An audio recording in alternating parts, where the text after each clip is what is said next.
Today we'll take a trip to late Tudor England, to the Elizabethan period, and all the way into the Georgian era of the 18th century. And we'll learn about the notorious Tyburn tree.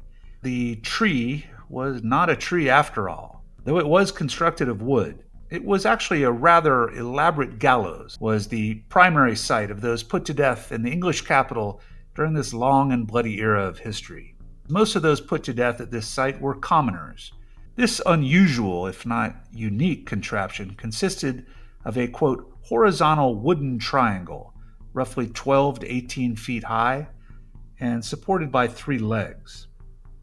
And this allowed for many of the condemned to hang at once. In fact, on one notorious hanging day, 23 men and 1 woman met their earthly fate there simultaneously.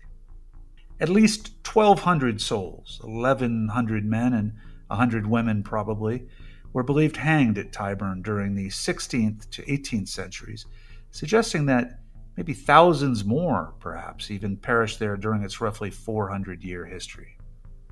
Chanting and cheering and jeering, bloodthirsty crowds would line the streets leading to the gallows, often mocking and spitting at and pelting the condemned with stones and other objects. The crowds would number in the tens of thousands, sometimes 100,000s, would be waiting for the procession at Tyburn, depending on the notoriety of the criminal.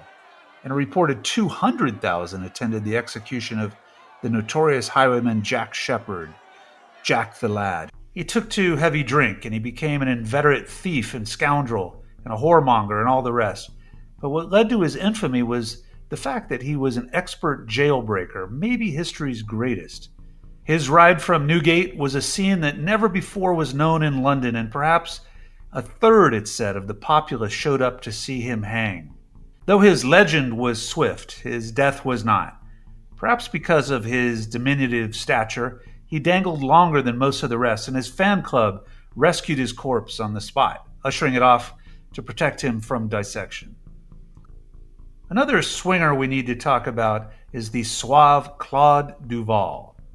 In the long list of dandy highwaymen, he has to be the most dashing of them all. After robbing the men in the carriage, he was reported to do a dance with the fair ladies in their company. His final performance was a jig danced all by himself.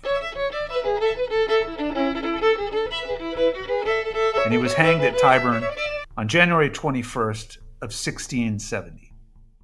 This concludes the latest episode of Well Hung History. Make sure to subscribe and leave us a killer review.